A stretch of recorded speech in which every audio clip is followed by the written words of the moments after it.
வணக்கம். இன்றைக்கு வீடியோவில் பனங்கிழங்கு எப்படி வேக வைக்கலாங்கிறத பார்க்கலாம். பனங்கிழங்கு வேக வைக்கிறதுக்கு முன்னால் தோலை உரிச்சு எடுத்துடலாம். இந்த மூட்டு பகுதியையும் வால் பகுதியையும் வெட்டி எடுத்துட்டு அப்புறம் தண்ணியில் நல்லா கழுவிட்டு குக்கரில் வேக வைக்கணும். தோலோடையும் வேக வைக்கலாம். தோல் உரிக்கிறத பார்ப்போம். இதுக்கு உள்ளேயும் ஒரு தோல் இருக்கும், வெள்ளையாக இருக்கும், அது புறம் மாதிரி. அதையும் நம்ம எடுத்துடணும். இப்படி இப்படி இருக்கும் இந்த வெள்ளையா, அதையும் எடுத்துடலாம். இந்த மூட்டு பகுதியை கட் பண்ணிடலாம். இங்கே வால் பகுதியும் கொஞ்சம் கட் பண்ணிடலாம். நல்லா கிளீன் பண்ணிடலாம். மண் இருக்கும் இந்த இடத்துல. மேல் தோலுக்கு அடியில் ஒரு வெள்ளைத்தோல் ஒன்று இருக்குது, அதையும் நம்ம எடுத்துடலாம். பனங்கிழங்கை பற்றி நீங்கள் கொஞ்சம் சொல்லுங்க. பனங்கொட்டை தை மாதம் மாசி மாதம் கிடைக்குங்க.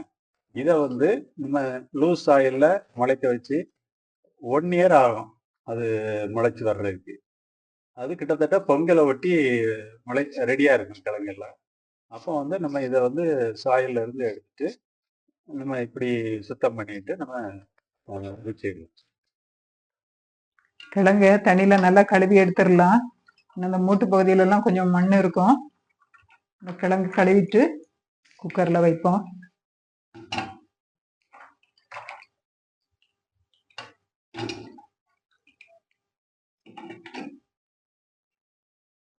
ஒரு டேபிள் ஸ்பூன் மஞ்சள் தூளை கலக்கி கிழங்கு மேலே நம்ம ஊற்றிடலாம்.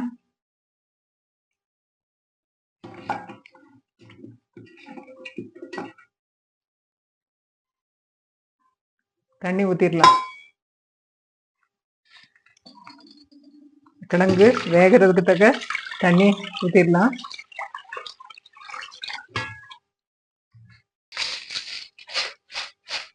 கிழங்கு வேகிறதுக்கு ஒரு கை உப்பு போட்டுக்கலாம்.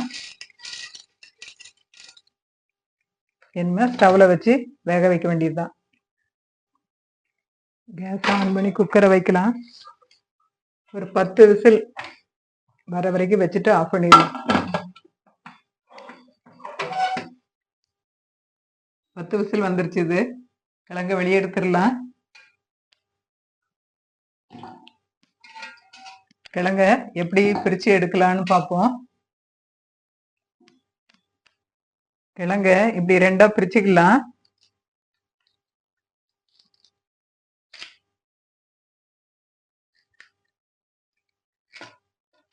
இது உள்ள பீலி இருக்கும், அந்த பீலியை எடுத்துடலாம் வெளியே.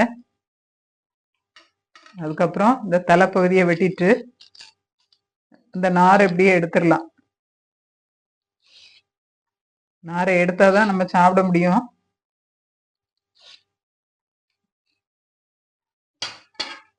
மறுபடியும் அதை 2ஆ பிரிச்சு நம்ம உடைப்போம். சின்ன சின்ன பீசஸ் அப்படியே உடைச்சி எடுத்துக்கலாம். இப்படியே நம்ம சாப்பிடலாம், நல்லா இருக்கும் சாப்பிட்றதுக்கு. இது உடம்புக்கு ரொம்ப நல்லது, நார்ச்சத்து அதிகம் இருக்குது. அதனால மலச்சிக்கல்லாம் வராது. இந்த கிழங்கு அடிக்கடி சாப்பிட்டு வந்தோம்னா மலச்சிக்கலே இருக்காது நமக்கு. இந்த கிழங்குல உள்ள இந்த பீலி இதுதான் இந்த மரமா வளரக்கூடியது. அப்புறம் அது நம்ம விரிச்சோன்னா இப்படி இலை மாதிரியே இருக்கும். இந்த கிழங்கை தேங்காய், பச்சை மிளகாய், ஜீரகம், பூண்டு இதெல்லாம் போட்டு கிழங்கையும் போட்டு நம்ம மிக்சியில் ஒரு சுற்றி சாப்பிட்டா ரொம்ப டேஸ்டாக இருக்கும். சாப்பாட்டுக்கு கூட நம்ம வச்சு சாப்பிடலாம். தை மாதம் பொங்கலோட தான் இந்த கிழங்கு வரும்.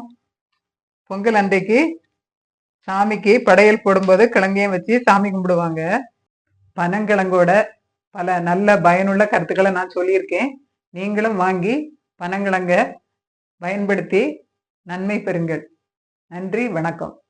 அம்மா கைவண்ணமே சுவையும் மனமும் பிரமாதமே. அம்மா கைவண்ணமே சுவையும் மனமும் பிரமாதமே. அம்மா கைவண்ணமே சுவையான இனிப்பு வகையும் முறுமுறுப்பான முறுக்கு வடையும் உடலுக்கும் மனதிற்கும் நல்ல ஆரோக்கியத்தை கூட்டும் சுவையும் ஆடை அலங்கரிக்கும் தையல் கலையும் பல பயனுள்ளதான யோசனையும் வாருங்கள் பாருங்கள் செய்ய முயலுங்கள் சமைத்து பாருங்கள் சுவைத்து மகிழுங்கள் அம்மா கைவண்ணமே.